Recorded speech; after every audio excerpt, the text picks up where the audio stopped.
nahiko argi geneukan, kanporatera genuela eta estudio potente batetara joatea.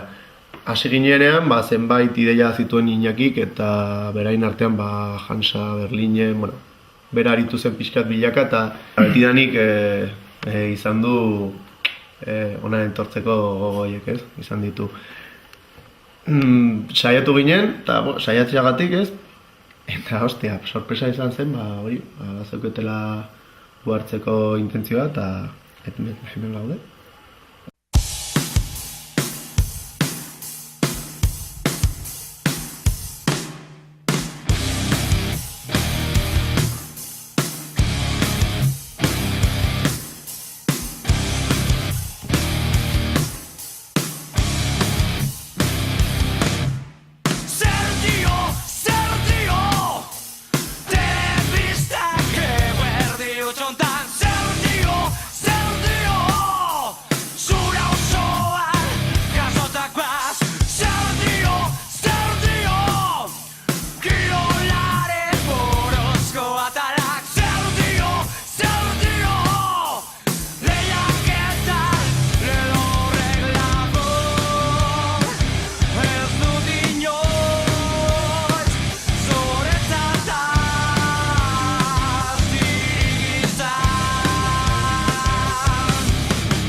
Egia da egiten dugun bakoitzean proiektu bat zerbait lortzen dugula edo pauso hori handi bat ematen dugula, beti lortzen dugu zerbait. Ez bilatzen dugulako, baizik eta aurrera joaten garelako. Ez dakit, igual ezagutzen duzun jendearekin, egia da, ona ez dela jende asko etortzen edo privilegiatu batzu gara horregatik, baina ere da ezagutu dugun jendearengatik eta agian merezi dugulako alde batetik. Norbait ikusi gaitu eta apostua egin dugu guregatik eta horregatik gaude hemen. Batzutan etzen duzu bate batera eta erikitzen dute, beste batzutan atea bakarrik erikitzen da, askotan etzen duzu ate batera eta ez da erikitzen. Baina azkenean lan asko egiten eta horrela lortzen dugu pizkanaka gauzak handiak egiten. Batez ere batera da, zeren gustoko dugu musika egitea, lantzea, eta hau guretze izan da, ez dakit nola esan, premia bat bezala atzeko zerbait, osea...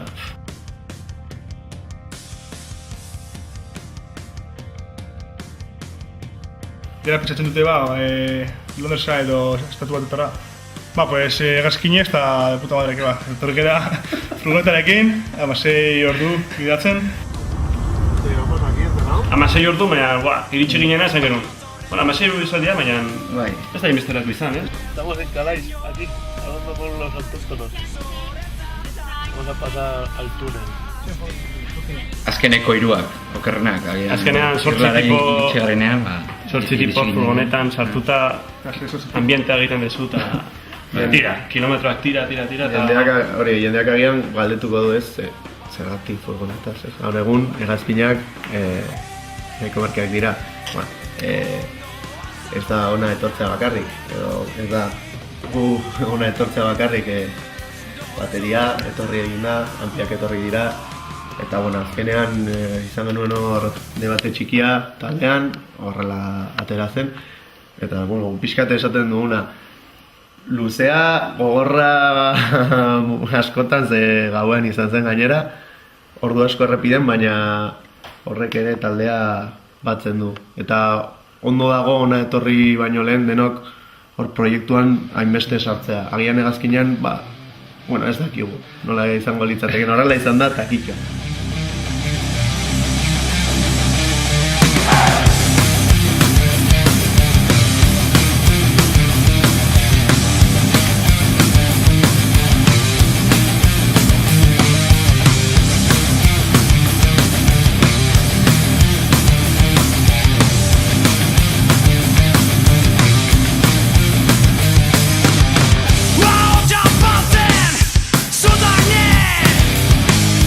Oye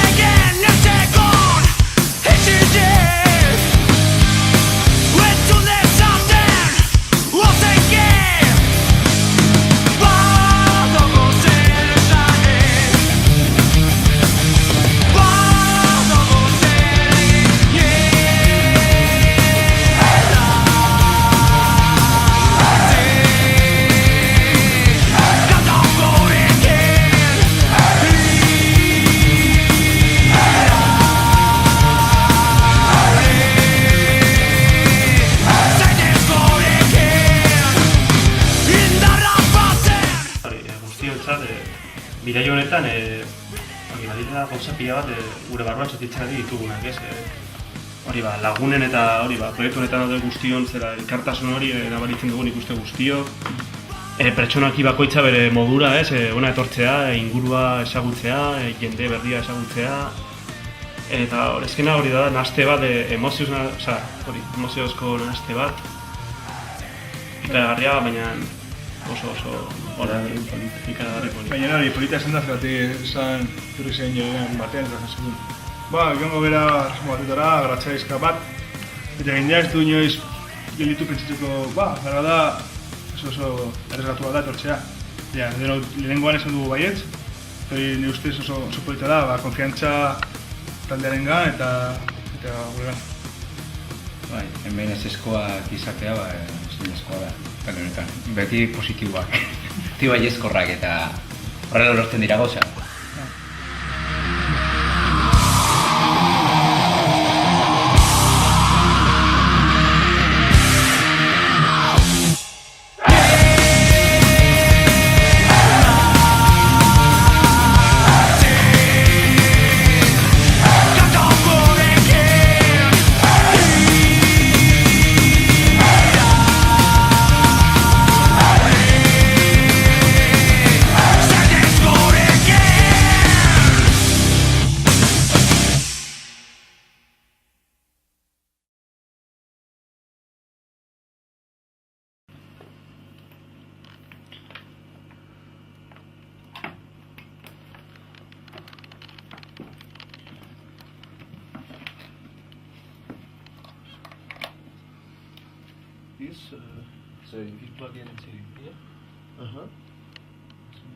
Estudio batetara joaten zarenean edo lehenengo aldiz joaten zarenean arazo bat duzu eta da lokalean prestatu dituzun abestiak lokalean jotzen dituzula eta bapatean lokalean egon ordez bakarrik zaude zure ampliarekin eta kaskoekin jotzen duzu.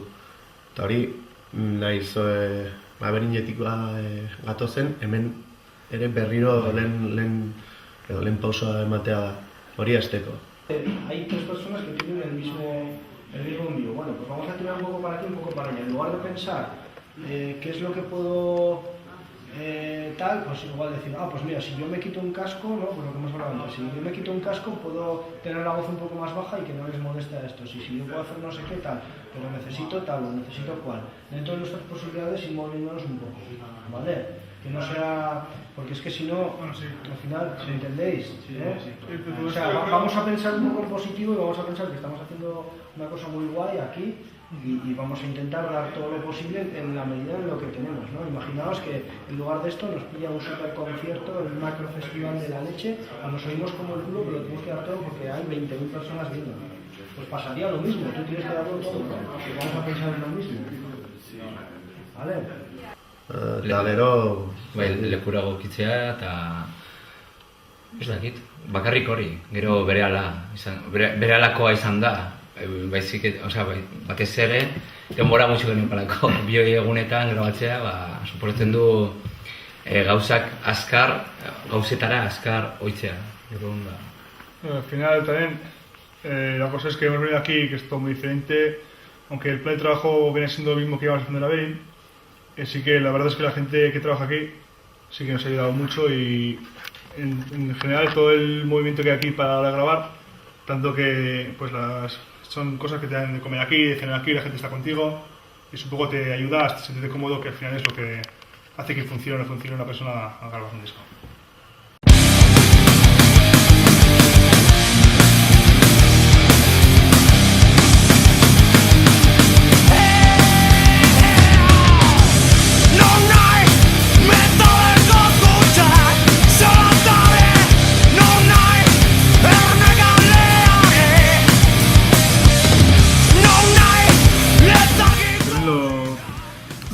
De este proyecto es que veíamos las canciones ya por supuesto ya controladas así, pero el asunto es que como no sabíamos a qué forma de trabajo nos vamos a enfrentar y no sabíamos bien cómo iba a ser todo esto de la gente, entonces vamos viendo que va la cosa muy bien y son los temas bastante bien.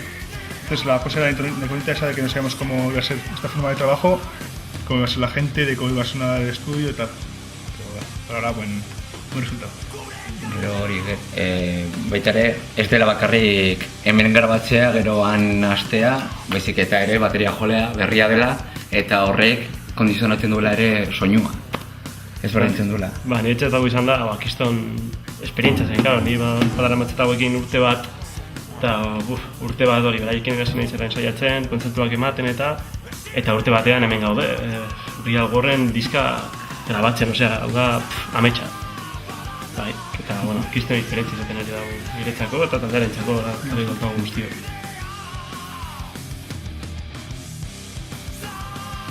Al final, eso, la trayectoria del grupo desde que nacimos ha sido ascendente, lentamente nos hemos ido paso a paso, poquito a poco, con el día a día, pasándonoslo bien, disfrutando con lo que hacemos y en ello estamos y esperamos básicamente seguir así. Esto ha sido un paso que ahora lo estamos un poco asimilando y creemos que va a ser un paso muy importante. Venir a un sitio así le da otro color, ¿no? al proyecto y esperamos que a partir de ahora pues no creo que cambie mucho o no creo que cambiemos mucho nuestra filosofía, más bien todo lo contrario, pero esperamos que se abran algunas puertas, ¿no? Como decía Kuki, que a la gente le llegue no sé, creemos que siempre se transmite, ¿no? Las ganas que le pones a un proyecto y esperamos transmitirlo también en directo. Ahora nos toca trabajo de local y todo lo que hemos hecho aquí ahora lo vamos a preparar bien para que en directo sea un cambio.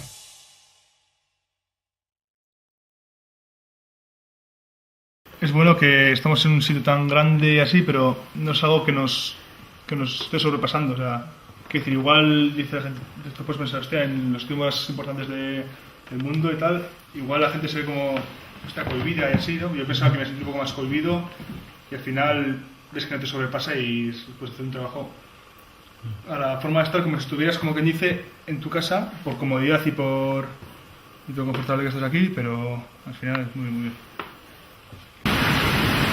Yo creo que es un sueño hecho realidad, ¿no?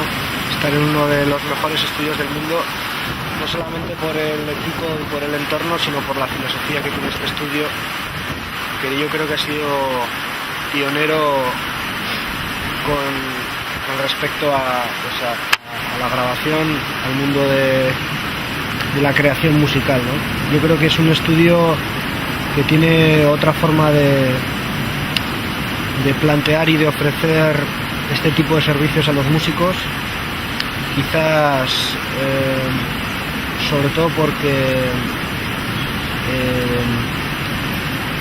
la forma que tienen de trabajar y la forma que tienen de ofrecer todo lo que aquí hay dentro se convierte, o te conviertes, mejor dicho, más en una gran familia, y yo creo que eso es, ¿no? Creo que es uno de los sitios más privilegiados donde puede estar un artista para grabar, y aquí estamos, ¿no?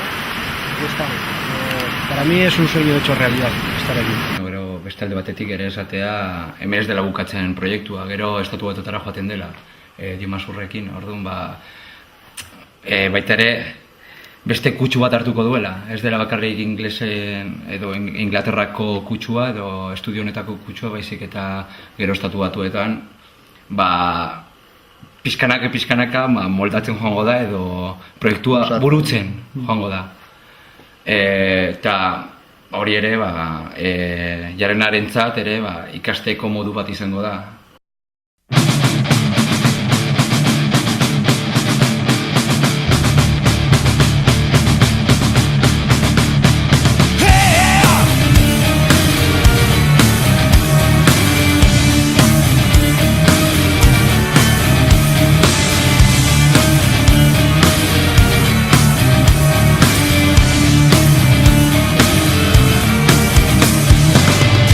Igo egin da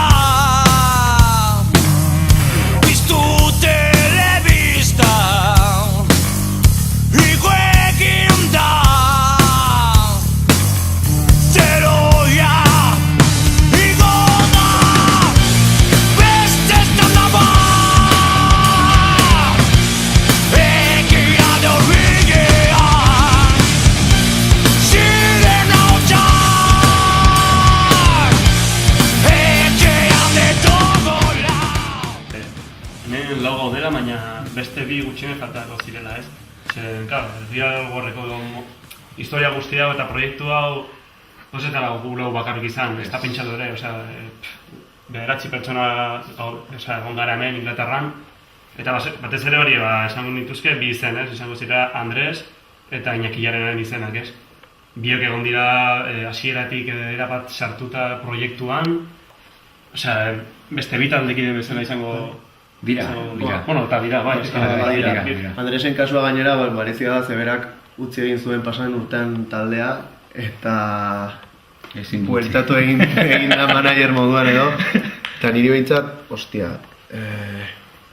bihotzera, bueno, aile batu zaitze, bapatean hori izan dugu lokalean, egunero, etorri da, ilusionatuta gu bezala, bidaian egin ditu 10 ordu gutxi, ez, neia, 10 ordu egin ditu errepidean, hor dugu, ezagit,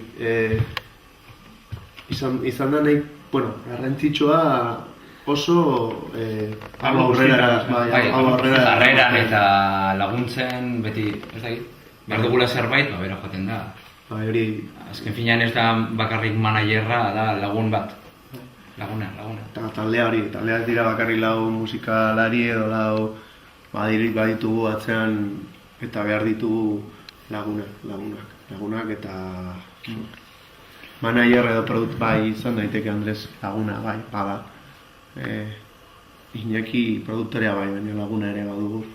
Eta esperientzia honek gainera batzen zaitu, bai, bestekin. Sí, es que al final estamos en un lugar, en unas condiciones del grupo en que tampoco puedes andar por ahí como que dice despilfarrando ni medios ni nada. Entonces tenemos la suerte de conocer a mucha gente que está encantada de echarnos un cable, como puede ser, han dicho Andrés, rollo manager, rollo pues pipa, un poco lo que se terce. Luego también Iñaki Arena nos está comportando muy bien con nosotros, porque también es un amigo, lo primero de todo.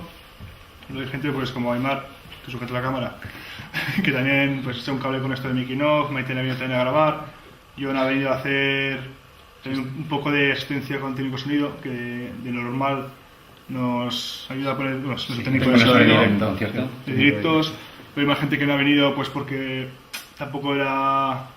Así que no hacía mucha falta que viniera, pero en tema de conciertos y tal, tenemos a Rubén que nos lleva los trastos muchas veces. Al final es un colectivo de grupo que no son los que suelen estar a tocar, pero sí que si no estuvieran ellos sería la cosa muy diferente. Sí, porque no hay que olvidar que al final somos músicos, como quien dice, aficionados. O sea, estamos hoy aquí porque hemos pedido fiesta en el curro y mañana, o sea, bueno, y luego nos salimos de aquí, cogemos la camioneta otra vez, nos volvemos a Euskal Herria y hay que currar.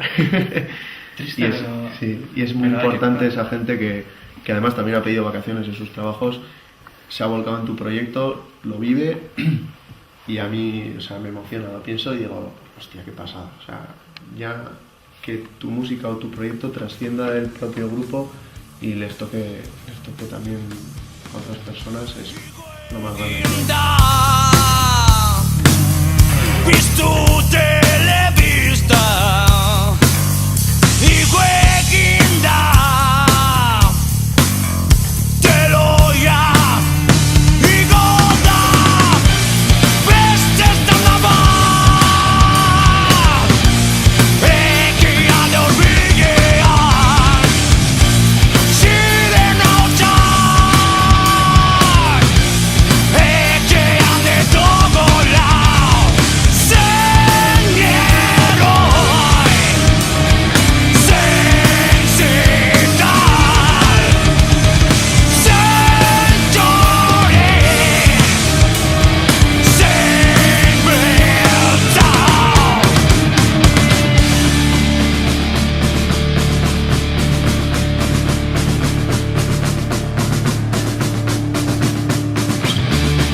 Pero bueno, al final, mira, aquí hemos llegado, aquí hemos estado currando y parece que vamos a ir con la cabeza bien alta.